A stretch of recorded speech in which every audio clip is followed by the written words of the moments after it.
its intricately designed and constructed water and drainage system were unrivaled anywhere.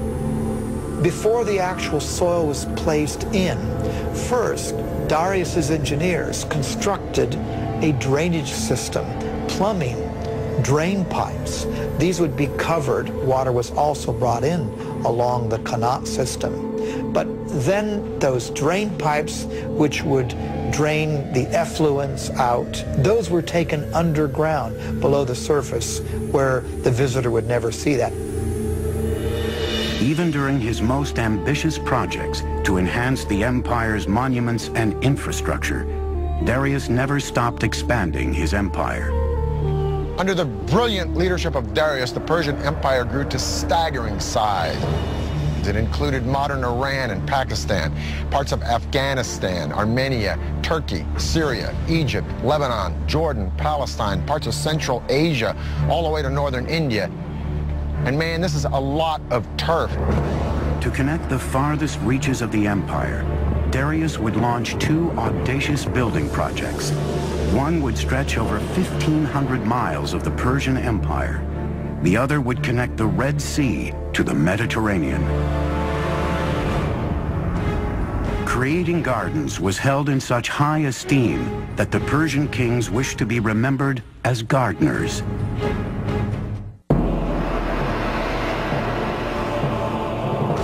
Under the rule of Darius the Great, the Persian Empire grew to staggering proportions.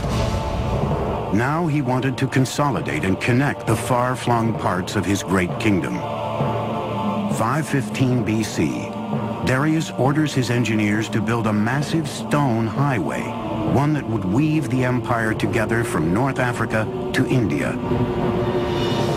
Extending over 1,500 miles of the empire, he would call it the Royal Road. This was quite the engineering feat because this had to traverse through mountains, forests, deserts. So typically earth would be packed, hardened, for example. They may not have had asphalt, but they certainly had knowledge of packing gravel or tiny rocks. Laying down a stone road is vital in a terrain where there could be a high water table.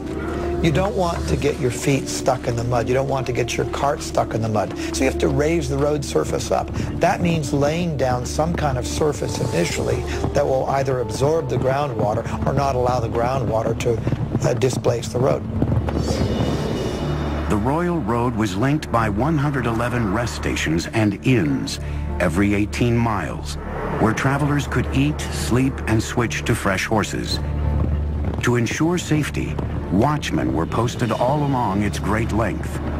Now, I'm going to talk with my friend, Dr. Lloyd Llewellyn-Jones from the University of Edinburgh, professor of ancient history. I got to ask you this. Was it that safe? Essentially, yeah. I think what Darius, if you will, manages to do here is an incredible feat. I mean, we're standing here in Turkey, okay, right, and we could take one route straight the way through into central Iran. I mean, that's pretty good going. How fast? Okay, so if we're on horseback and we're riding from one of these little garrisons to garrison every 15 miles, changing fresh horses, we can do that in about 6-7 days, maybe. 6 or 7 days? Yeah. So you could send messages on this road, friends, yeah, next city? Most definitely, and you know, and for trade, it's a godsend, as you can imagine. And this road cut through so much stuff. I mean, it just doesn't follow, you know, a formal pathway. It has to cross rivers, so it crosses the Tigris, it crosses by the ferry, river by ferry, right? Sometimes it clings to the side of mountains, sometimes it clings to the side of rivers. So the terrain is changeable. It's not drained or anything like that. So it's not as advanced as some of the Roman roads we get in later periods. So it doesn't have a gutter system. No, nothing like that. Nothing like that. But what it's essentially is, it's sort of maybe 20 feet wide with a sort of chip-in base, which is good for horse treads and that kind of stuff, you know. And carriages really, and exactly, to chariots. get things through as quickly as you can, basically. Well, Lloyd, it's been a pleasure talking with you. Yeah, thank you for enlightening us about this incredible road. But Darius still wasn't through. There was one territory Darius had yet to firmly control, the vast riches of North Africa, and he was determined to build a gateway there. He had his engineers devise a giant canal linking the Mediterranean and the Red Sea. Everyone has heard of the Suez Canal, but how many have heard of Darius's canal? What Darius did was build an east-west canal that was 130 miles long. With the Persian knowledge of hydrology, Darius's engineers used digging tools made of bronze and iron to first open the canal, then clear any blown sand and line it with stone ready for his ships to sail. It would take 7 years to complete the 130-mile-long waterway, with a massive labor force of Egyptian stone cutters and canal builders. Parts of the canal between the Nile and the Red Sea were actually not waterways, but just points along which the ships could be dragged until they reached another deeper portion where they could again sail their course. Darius says, I, Darius, king of kings, conqueror of Egypt, built this canal. He connected the Red Sea to the Nile River for trade, and he says, and ships were brought along my canal. By 500 BC, Persia was the largest empire the world had ever seen, even exceeding the size and wealth of Rome at its height 4 centuries later. Persia was invincible, and its appetite for conquest was beginning to frighten an emerging power across the Mediterranean, the city-states of Greece. Just a little geographical info. That big body of water out there is the Black Sea. This thin body of water here is the Bosphorus Strait that connects the Black Sea to the Mediterranean. So I'm standing in Asia, or Asia Minor if you will, and that land over there is Europe. Now in 494 BC, Darius put down a revolt from some cities on the coast of Turkey. But this revolt had been supported by Athens, so Darius wanted to teach Athens a lesson. He was going to march on Greece and attack that city. But how is he going to do it? He's got to go across the sea. Well, he takes a bridge of boats, pontoons if you will, and lines them up from that point to that point and marches an army, so Herodotus says, of 70,000 men across the sea to attack Greece. Amazing. Persian engineers connected one side of the Bosporus to the other by scuttling boats side by side to form the foundation. Then they built a highway across the top, linking Asia to Europe. Probably this was a system of planks, and underneath there was a system of packed earth or perhaps dry wood to keep basically the road stable.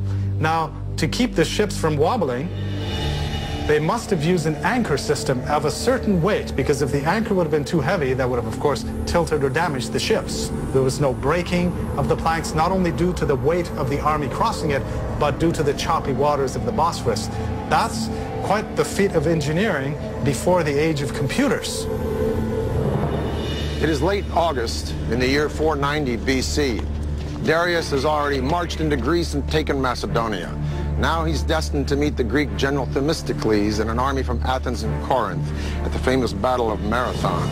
The massive army from Persia numbers 60,000 or 140,000, 250,000, depending upon the propaganda you read. Suffice it to say, the Greeks are outnumbered 10 to 1. Their only recourse is to send for reinforcements. So the legendary runner Philippides runs from Marathon to Sparta, a distance of 140 miles in 2 days, hence the name of the race, Marathon. The two armies faced each other separated by a vast open plain. If they clashed head-on, the massive Persian forces would mow down the greatly outnumbered Greeks. This was the beginning of the Persian Wars. A reduced Greek force attacked the Persians head-on. The Persians went for an easy kill. But the remaining Greek forces had split into two.